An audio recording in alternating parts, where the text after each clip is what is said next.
Je m'appelle Samuel, j'ai 34 ans et je suis l'un des rares survivants d'une pandémie qui a balayé la majorité de la population mondiale. Ma vie se résume aujourd'hui à une lutte constante pour maintenir mon existence sur cette terre qui semble, elle aussi, vouloir ma perte. Je vis seul dans une ferme isolée, loin des ruines des villes où la mort règne encore. Ici, j'essaie de cultiver des légumes dans un sol qui refuse obstinément de donner quoi que ce soit de comestible. Mes efforts se heurtent à une étrange hostilité. Les graines pourrissent avant même de germer, et celles qui poussent sont dévorées par des insectes. Les animaux sauvages, autrefois méfiants, deviennent de plus en plus agressifs. J'ai dû renforcer les barrières autour de la ferme après qu'un sanglier ait détruit mes maigres réserves de nourriture. Chaque soir, en écoutant les bruits de la forêt, je ressens une présence étrange, comme si la nature elle-même était en colère contre moi. Mon quotidien est un cycle monotone, réparer, planter, surveiller. Mais chaque soir, je me demande combien de temps je tiendrai encore. La fatigue s'installe, mais c'est surtout le sentiment de vide qui m'épuise. Les journées sont longues ici, seules les pensées me tiennent compagnie. Parfois, je me permets de replonger dans mes souvenirs. Les premiers jours de l'épidémie me hantent encore. Je revois ma famille tomber malade, les fièvres fulgurantes, les déliriums. Je me souviens de l'impuissance face à leur agonie. Puis, le chaos. Les informations qui tournaient en boucle, les rues désertées, les regards effrayés des voisins. Et enfin, la solitude totale. J'étais immunisé. Pourquoi moi? Je n'ai jamais trouvé de réponse. Pendant des semaines, j'ai cherché des signes de vie, d'autres comme moi. Je me suis rendu compte que l'isolement est une arme insidieuse. Il ne tue pas vite, mais il érode doucement tout espoir. Cette culpabilité de survivant, je la porte encore. Chaque soir, je me demande si être vivant est une bénédiction ou une punition. Peut-être que le silence qui m'entoure est la vraie réponse. Il y a quelques semaines, tout a changé. Zoé est arrivée. Je l'ai trouvée errante près des bois. Une femme dans la trentaine, maigre, fatiguée mais farouchement déterminée. Elle m'a demandé de l'aide. J'ai hésité avant de l'accueillir. Faire confiance à quelqu'un est un luxe que je ne pouvais plus me permettre. Pourtant, je l'ai laissée entrer. Depuis, elle reste temporairement à la ferme, mais entre nous, la tension est palpable. Zoé remet constamment en question mes choix, notamment mes tentatives de faire pousser quelque chose dans cette terre stérile. Elle pense que je suis têtu, que je refuse de voir l'évidence. Peut-être a-t-elle raison, peut-être que je m'accroche trop à cette ferme. En même temps, sa présence, aussi conflictuelle soit-elle, brise l'insupportable monotonie de mes jours.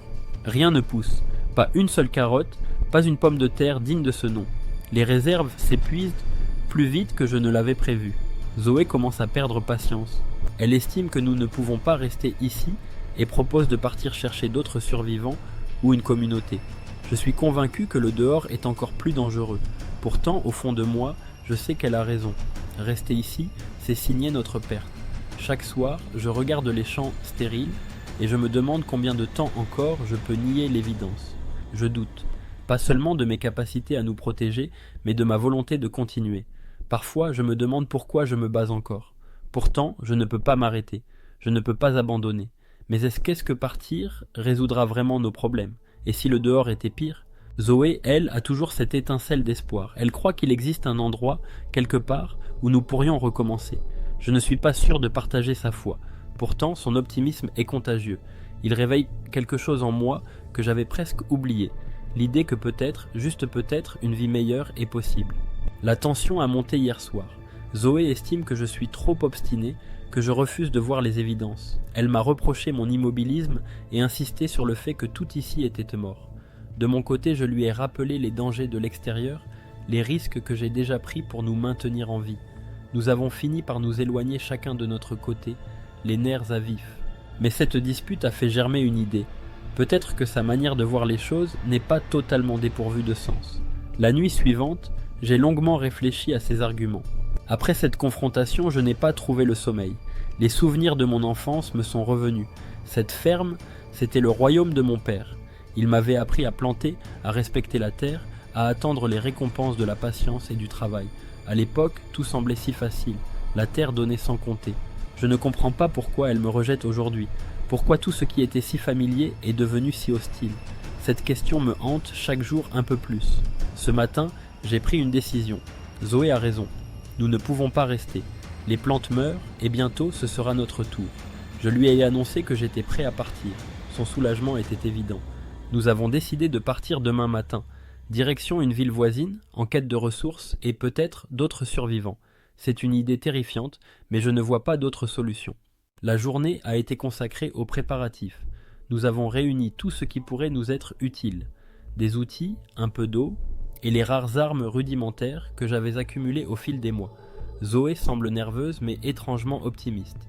Elle imagine ce qu'on pourrait trouver dehors, convaincue que des survivants nous attendent quelque part. Moi, je reste prudent. Ce que j'ai vu de l'extérieur ne m'encourage pas à l'optimisme.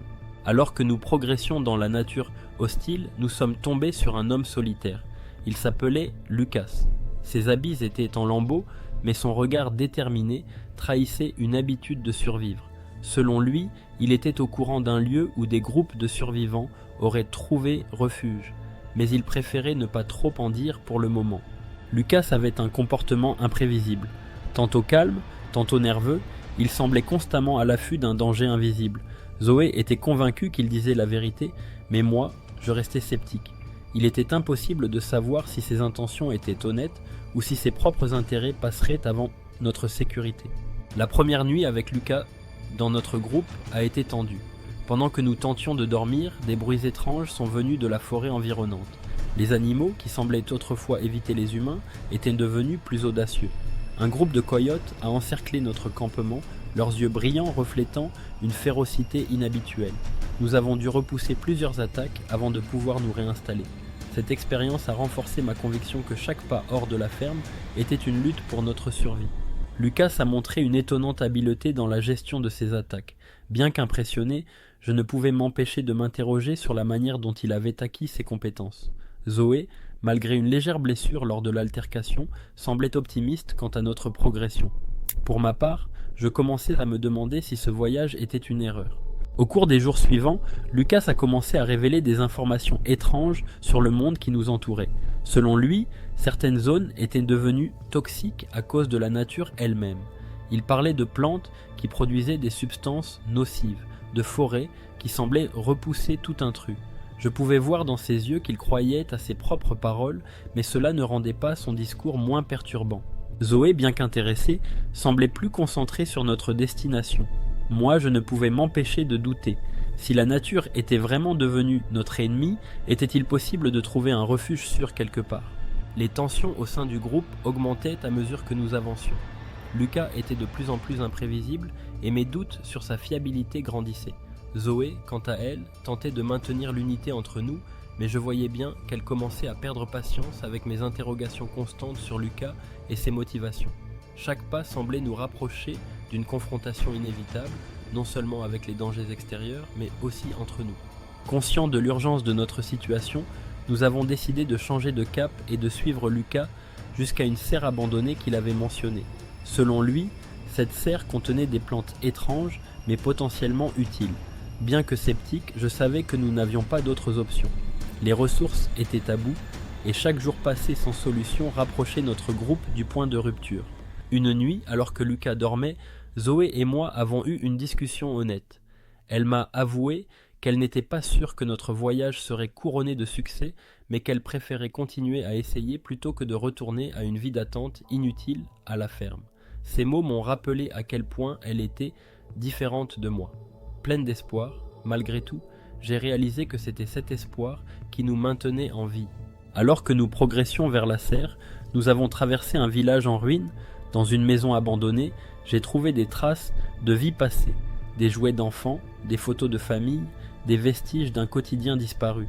Ces objets ont ravivé des souvenirs douloureux et j'ai dû lutter contre une vague de culpabilité et de tristesse. Zoé, voyant mon état, a pris le relais pour organiser le campement, me laissant le temps de reprendre mes esprits. La serre, enfin atteinte, était bien différente de ce à quoi je m'attendais. Les plantes étaient gigantesques, mutées, et semblait émettre une étrange lumière phosphorescente.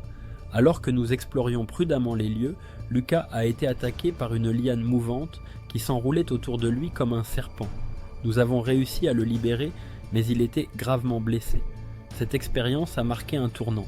Il était clair que nous étions entrés dans un territoire inconnu, bien plus dangereux que nous l'avions imaginé. Après l'attaque de Lucas, la serre nous apparaissait comme un champ de bataille naturel.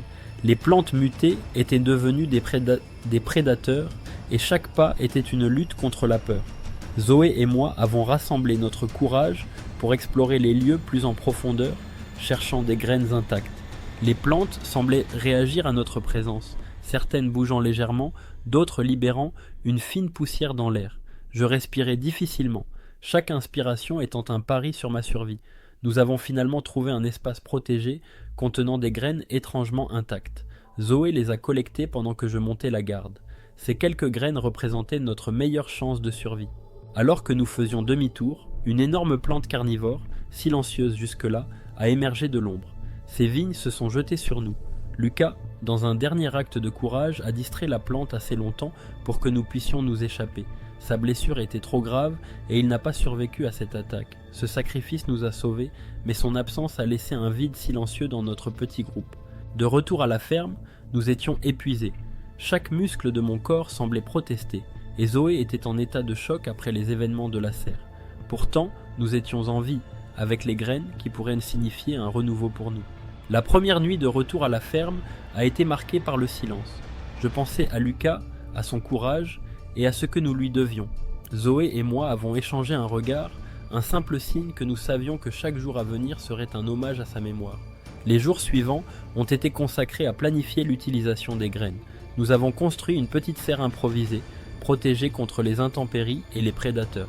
Chaque graine plantée était un acte de foi.